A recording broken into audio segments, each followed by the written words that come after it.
I can't say I've had a bad life. Hell, I had quite a good one, if I'm not taking into account my mother's death. After this sad event, my father and I grew apart, mainly because I, even though not voluntarily, blamed him for her death. After I graduated high school, I moved out to another town for college. My father would wire money to my debit card each month for food, rent, and bills, so there was no need for us to talk at all. I kept in touch with a few friends in my hometown and spoke with my girlfriend each day on the phone. Getting out of my apartment for anything other than classes was pointless because, as the lazy bugger that I am, I linked my bills and my landlord's account to my debit card, so the bills and rent would be paid automatically each month. I didn't eat so much, so I skipped breakfast, ate lunch at the college cafeteria, and for dinner I always bought a sandwich on the road home. To sum it up, my day was spent usually at classes, talking to my girlfriend, or playing video games. The building where I rented my apartment was nice and quiet, and my landlord let me smoke inside, so life was kind of perfect there.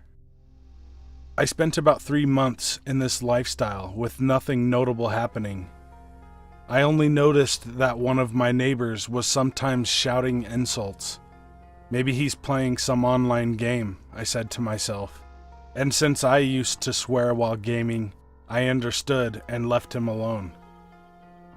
The shouting was getting more and more violent as the days passed, but I assumed that the poor bastard might be on a losing streak or something, so I still didn't care that much. One night was different though. I was awoken by a very loud shout, which sounded like it came from right near my bed. I decided to go to this guy and tell him to quiet down a bit so I could sleep. As I approached his door, I could hear him swearing all the gods that were known to him, and raging. But as soon as I knocked, he was silent. "Excuse me," I said. "Would you please keep your swearing volume to a minimum so I can get some sleep?" There was no response, so I thought that he got embarrassed or something, and will shut up from now on. Luckily, he did shut up for that night. The following night, I was awoken again by him shouting, so I went up there and knocked. He shut up again upon me knocking, so again I left him alone. This routine happened for about 5 nights. On the 6th, I decided I couldn't take this anymore, and was annoyed to my core. I went up the stairs and knocked firmly while saying, "Shut the fuck up, man. People are trying to sleep." After knocking a few more times, the door opened, but nobody seemed to be behind it. The moment I entered, I felt the foul smell of death creeping up my nose. I switched on the lights and was hit by immediate shock. The living room was an exact replica of my room. Even the toys that I held on one shelf in my apartment were in the exact same order and had the exact same body parts missing. I noticed some red stains on the wall and remembered that back on the first day that I arrived, I spilled some tomato soup on the wall when I tripped with the bowl in my hand. How the fuck can this be here? How could he do this in the exact same manner? How? Who is this guy? How does he have an apartment that's an exact replica of mine?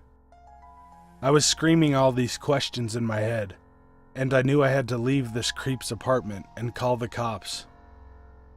But as I turned to leave, I saw a picture of my mom and I, the only one I had, hanging on the wall, obviously in the same spot as it was in my apartment.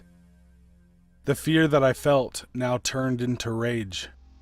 I could cope with the fact that he made a copy of everything I owned, but taking and desecrating the only thing that reminded me of my mother and hanging it on his wall made me explode in a rage that I had never felt before. A killing rage. I barged into the bedroom, and the smell of death and decay hit me even stronger. But I couldn't care less about it. I saw him sitting at his desk in front of a computer screen. My rage became even stronger, and I tackled him, along with the chair in which he sat. On the floor, I felt something like goo on my face, hands, and pajamas, and puke filled my mouth as the smell of rotten flesh became unbearable even through my rage. I managed to swallow the puke back down and looked at the guy that I just slammed to the ground. "What the hell?" I exclaimed while jumping back in pure horror. It was a corpse that had been rotting for at least a few months now. It stared at me with its dark, hollowed eye sockets. It felt like it was staring into my soul. Again, puke came rushing up my throat, and this time I couldn't keep it in. I felt soft and warm tears of terror rolling down my cheeks, and my face was locked with horror. After a few minutes, I started regaining control of my body and checked the desk in search of something that could tell me what happened here. I found a wallet and pulled the ID from it. I dropped it as soon as I saw the picture on it, and again I felt tears falling down my cheeks. In the picture, it was me. I rushed down to my apartment, tripping and falling down the stairs. The pain was pretty bad, but that was the least of my worries for the moment. Horror was overwhelming me like a never-ending darkness. The previous warm and soft tears were now ice cold and felt like razor blades, slowly sliding down my face, slashing me to the bottom of my being. I don't come out of my apartment anymore. My friends don't text me anymore, nor does my girlfriend. I tried calling, but it's always some strange voicemail saying the user is out of reach. The day after I found the body, my body, some neighbor found it too and called the police. I heard some chatting in the hallway. Apparently, I died because of internal bleeding in my skull, caused by a hit to the head that occurred sometime during the day of death. All I do now is sit in my chair, cry, and swear. I don't need to sleep or eat. At times I have so much rage that during the night I start swearing and cursing like a madman. For a few days now, I can hear someone knocking at my door, but I am too afraid to open it. The next time it happens, I will open it. I swear, I will open it. Hey guys and ladies, thanks for watching. If you want me to tell your story or read a creepypasta, email me at the address in the description. Be good to animals, even people. So. Scout, Snammock, Barksbus, Herish. Can you hear my air conditioner? You like that?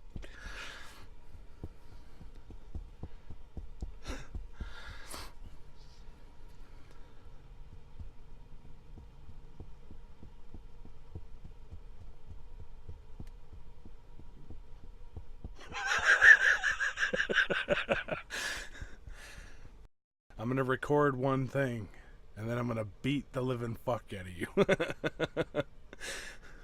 Okay?